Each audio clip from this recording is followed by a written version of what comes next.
What is up, legendary ladies and gentlemen?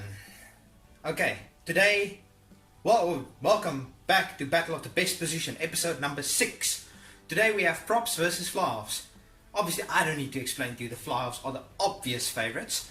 Let's have a look at the squads. Props: Osturant, Tendam Taurira, the Beast, Owen Franks, Joe Moody, Carl Heyman, Dan Cole, Nepo Laulala, James Slipper, Ben Alexander, Wilco Lowe, Trevor Nyakane, Tony Woodcock, Ben Robinson, Scott Seo, Olfatu Unganafasi, Yanni Duplessis, Vincent Koch, Koenie Oosthuizen, Caleb Oosthuizen, Frans Malherbe, Steven Kitshoff, Ben Tamifuna, Michael Wells, and let's have a look at the flyhalves. That is Dan Leonard, Alton Yankees, Velauni Ua, Andre Pollard.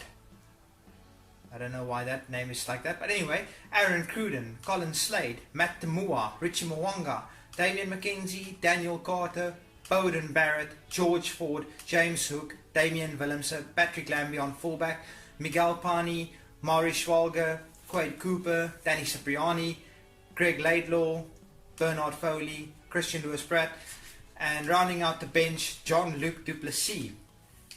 Without further ado, let's just get straight into this match and let's go. Hey legends, flyhalves with the kickoff. Obviously the best flyhalf, maybe the best rugby player to have ever lived, Daniel Carter to get the kickoff. Captain, flyhalf, kicker, place kicker, just everything you need from this gentleman. And let's see if the flyhalves can get ball early. Yes, they can. And that is number 7, who is Matt Temua. Number 3, that is Velauni Ua, the 7th player, doing well. He's got the ball skills. Damian McKenzie, he's going blind. Don't think that's the best idea. There's way too many defenders that side. And turnover ball. Wilco Lowe, let's see if he can get the ball downfield for a nice line out, at least to the halfway line. Let's have a look. Wilco Lowe, the previous match, he did a pretty decent job kicking, and that is actually a very decent kick. He got it past the 50. Props should have the advantage by lifting, but jumping, maybe not so much in the line out, but I think all in all their line out ability should trump the flyhalves line out ability. Maybe slightly skew, but anyway, I'm not to judge. Is that going to be a brilliant kick? No, it finds ground, but and then offside as well. Just not good from the props at the moment. And that is Daniel Carter injured, ladies and gentlemen. That could be the spark the props need in this match. On for him comes Miguel Pani. I would have probably put in Quade Cooper. But again, what do I know? Miguel Pani replacing Daniel Carter. No offense, Miguel Pani, but that is a massive letdown for the props. Okay, so there's so many options. There was Quade Cooper, there was Danny Cipriani, there was Bernard Foley. Yet this coach goes for Miguel Pani. Outside backs seem to have, flyhalves should seem to have the scrums down. Definitely have the pace advantage. Will it be a telling moment with the injury of Daniel Carter? Number 14, that is Damian Willemse in some space with support as well. And as true to real life, just doesn't quite like passing the ball as much. And that is number 1 in a gap. That is of course Dan Leonard, and he is just not fast enough. We had a prop, Nepo Laulala, who caught him from behind. Dan Leonard, that is very sad, my man. You are a backline player and you get caught by a prop. Not good. Flyhalves, let's see if they can get a line out win. With the jump, Aaron Cruden, and they're going for the rolling maul against the props. Not a good idea, gents. And that is a line out for the locks. Who's going to be the locks target? Will it be Carl Heyman? Will it be Joe Moody? Are they going to look for Nepo Laulala? Let's have a look. Who's going to be their line out target? And it seems like they're going in front. That might just be Joe Moody. And they throw it very skew straight into the flyhalf hands. And that is number 8 for the flyhalves. And that is Bowden Barrett using every single ounce of that legendary pace we all know about to score right in the corner. The props looking dejected. But if you can't, as forwards, win a line out, then you deserve to be whooped by the backs. Okay, let's see. Are they going to keep Miguel Pani as the kicker? Nope, they are going for Damian McKenzie. Damian McKenzie with his smile. Let's see if he can get this kick over. And that is as you would expect from this Flyhalves team. No matter who gets injured and who gets replaced, any one of these guys can take the kicking duty over. They are in fact all decent kickers. They are all at least provincial Flyhalves. Wilco Low. Let's see how deep he can get this kick off. Let's see if the props can contest to get the ball back.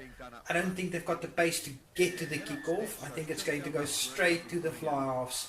And that is Damian Willemse underneath it. And also Colin Slade. Ball goes to Damian Willemse. No support for him. Can the props win this ruck? It looks like they might have just stolen this ruck. James Slipper offloads to Falau Nuwa. Probably the prop with the most pace in this team. The props losing the ball, unfortunately, in the red zone of the Flyhalves. That is number 12. That is George Ford. And is anybody going to catch him? And that was a brilliant tackle from Ofatuanganafasi, catching a much faster man, but they made their way to the halfway line already. McKenzie with a deep kick. Are they going to use their pace to get to the ball? And that is slightly overcooked. Prop should come back for the scrum right at halfway line. McKenzie, you overcooked that one, my friend. Usually pinpoint accurate, but not today. Not to be. Prop should have the advantage when it comes to scrum time. Ben Alexander with the feed. Tenda the Beast and Taharira with the hook. And of course, James Slipper controlling it at the back. Are we going to see a pick and go from James Slipper? He's got some pace. Oh no! Oh, the props just managed to keep this one as the Flyhalves almost won this scrum. And there we go. That should be a holding on by the props. Are the Flyhalves going to go for poles to make it a two score game? Most of them should have this kind of distance. Let's see Alton Yankees measuring it up. And it's Damian McKenzie. Probably about from 55 to 60 meters. Will he slot this to make it a two-score game and probably take the props completely out of contention? Seems good. It's got the distance, got the accuracy. And that's absolutely golden. 10-0 for the Flyhalves. Props probably have no chance to get into this match, but I don't think they had a chance from the beginning. So, I mean, if they're just going to concede 10, that is a win for the props. Flyhalves with the ball. The Flyhalves ball retention has been absolutely second to none. Blindside, and that of course is Bowden Barrett with his pace. And no, the props are not just going to concede 10, they are going to concede 15 and most likely 17. Bowden Barrett, my friend, you just made Ofatuanganafasi look like a prop. Let's have a look at this replay.